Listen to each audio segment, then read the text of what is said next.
In the beginning was the Word, and the Word was with God, and the Word was God. He was with God in the beginning. Through him all things were made. Without him nothing was made that has been made. In him was life, and that life was the light of all mankind.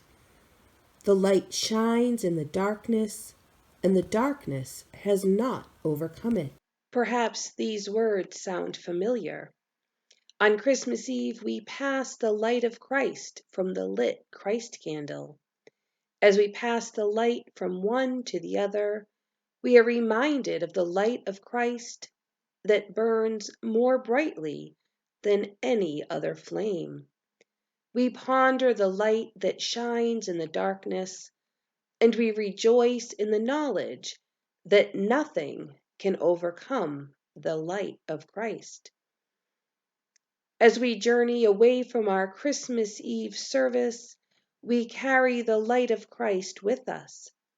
With every good deed, the light shines brighter. With every kindness shown, the darkness lessens. Through us, the light of Christ gains in strength. Through us, the flames are fanned. On this Maundy Thursday, we hear the story of Jesus' last gathering with his friends and disciples. Through these stories, we are reminded that just as the light of Christ is spread through our love, we extinguish the flames as we deny Christ, as we betray Christ, as we disobey and fail to trust. This is the story of the Last Supper, Jesus' arrest, trial, and crucifixion. But it is also the story of how humanity tried to extinguish the light of Christ.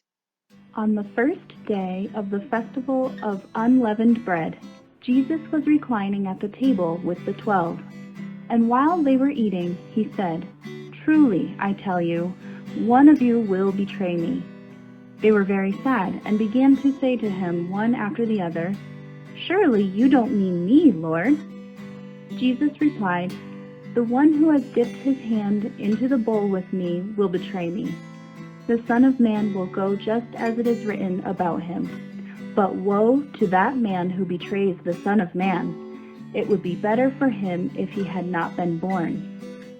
Then Judas, the one who would betray him, said, "Surely you don't mean me, Rabbi." Jesus answered, "You have said so." While they're eating, Jesus took bread, and when he had given thanks, he broke it, gave it to his disciples, saying, "Take, eat and eat, this is my body." Then he took the cup, and when he had given thanks, he gave it to them, saying, "Drink it, all of you. This is my blood of the covenant, which is poured out for many for the forgiveness of sins. I tell you, I will not drink from the fruit of the vine from now on until that day when I drink it new with you in my Father's kingdom." When they sung the hymn, they went out to Mount Olives. Then Jesus told them, "This very night you will all fall away on account of me, for it is written, I will strike the shepherd, and the sheep of the flock will be scattered. But after I have risen, I will go ahead of you into Galilee." Peter replied, "Even if all fall away on account of you, I will never."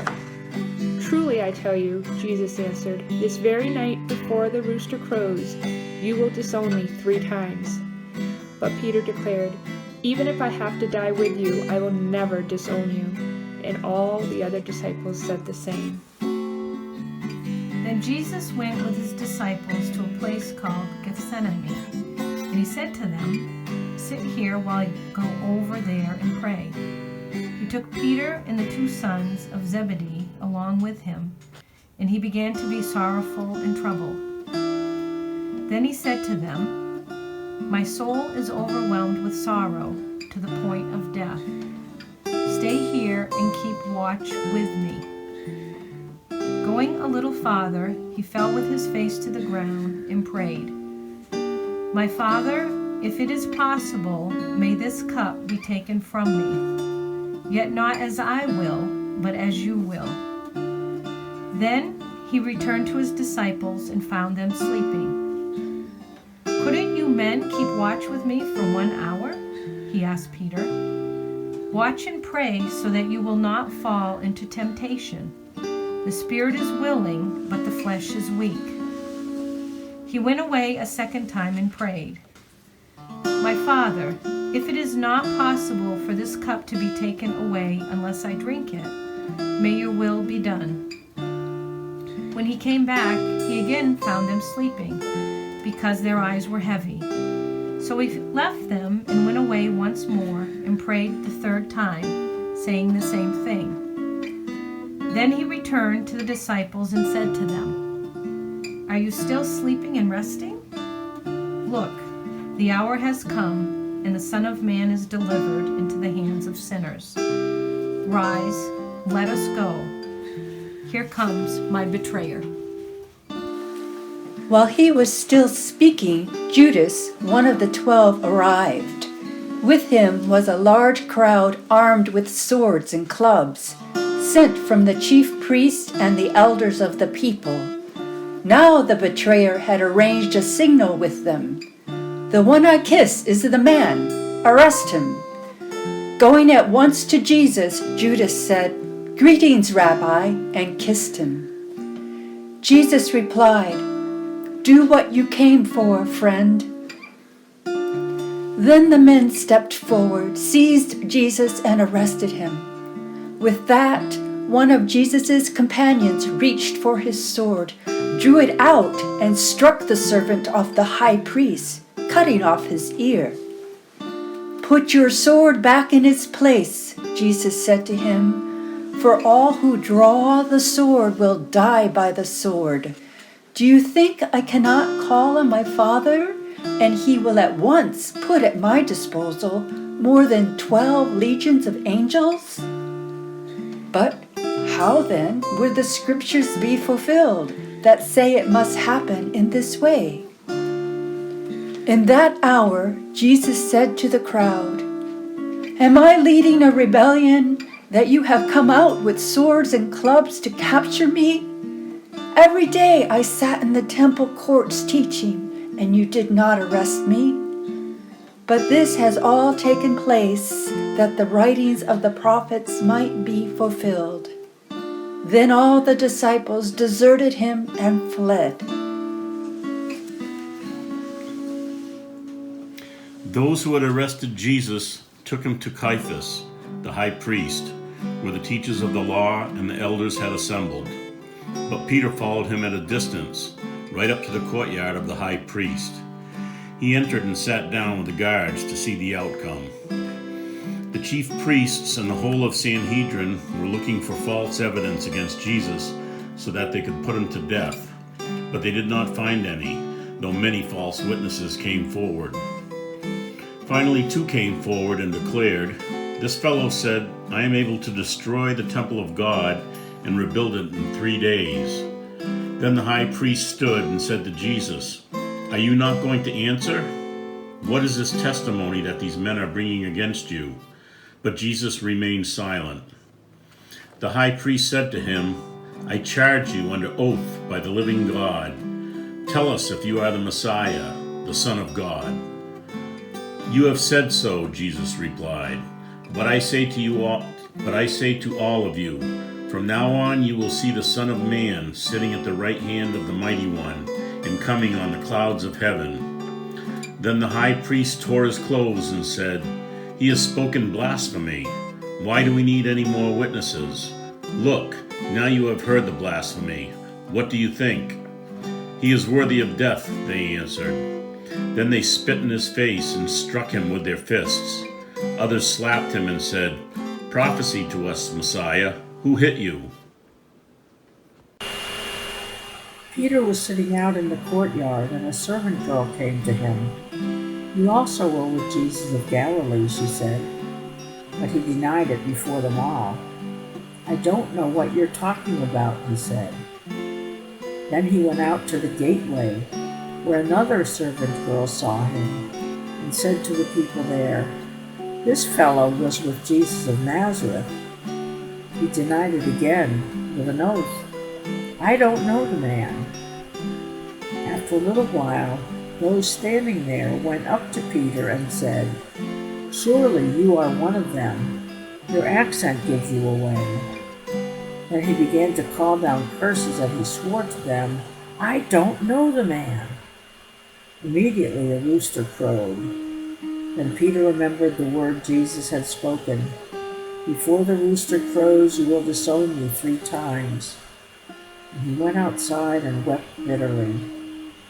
Meanwhile, Jesus stood before the governor, and the governor asked him, "Are you the king of the Jews?" "You have said so," Jesus replied. When he was accused by the chief priests and the elders, he gave no answer. Then Pilate asked him, "Don't you hear the testimony they are bringing against you?" But Jesus made no reply, not even to a single charge, to the great amazement of the governor. Now it was the governor's custom at the festival to release a prisoner chosen by the crowd. At that time they had a well-known prisoner whose name was Jesus Barabbas. So when the crowd had gathered, Pilate asked them, "Which one do you want me to release to you?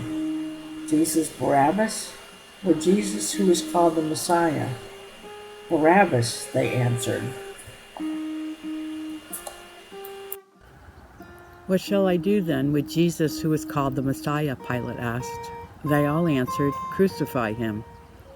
"Why? What crime has he committed?" asked Pilate. But they shouted all the louder, "Crucify him." When Pilate saw that he was getting nowhere, but that instead an uproar was starting, he took water and washed his hands in front of the crowd. "I am innocent of this man's blood," he said. "It is your responsibility." All the people answered, "His blood is on us and on our children." Then he released Barabbas to them, but he had Jesus flogged and handed him over to be crucified. Then the governor's soldiers took Jesus into the praetorium and gathered the whole company of soldiers around him. They stripped him and put a scarlet robe on him, and then twisted together a crown of thorns and set it on his head. They put a staff in his right hand. Then they knelt in front of him and mocked him. "Hail, King of the Jews," they said. They spit on him and took the staff and struck him on the head again and again. After they had mocked him, they took off the robe and put his own clothes on him. Then they led him away to crucify him.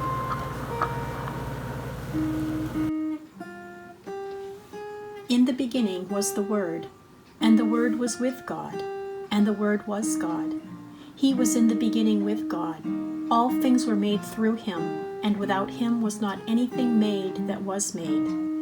In him was life, and the life was the light of men. The light shines in the darkness, and the darkness has not overcome it. The true light that enlightens every person was coming into the world. He was in the world, and the world was made through him. Yet the world knew him not.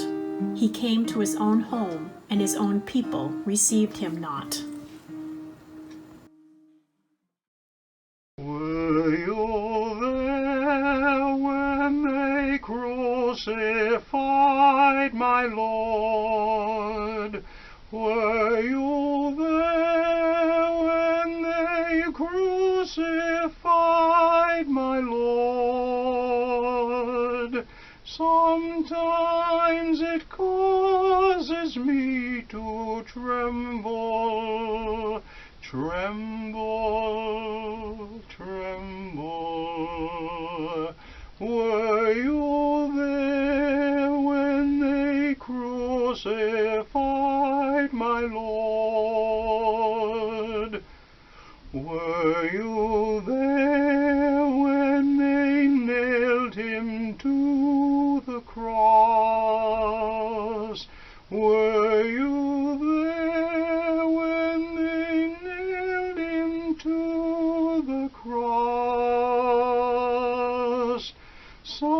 Sometimes it causes me to tremble, tremble, tremble. Were you there when they nailed him to the cross? Were you there when they pierced him in the side? Were you there when they pierced him in the side? Sometimes it causes me to tremble, tremble, tremble. Were you there when they pierced him in the side? Were you there when they laid him in the tomb? Were you there when they laid him in the tomb? Sometimes it causes me to tremble, tremble, tremble. Were you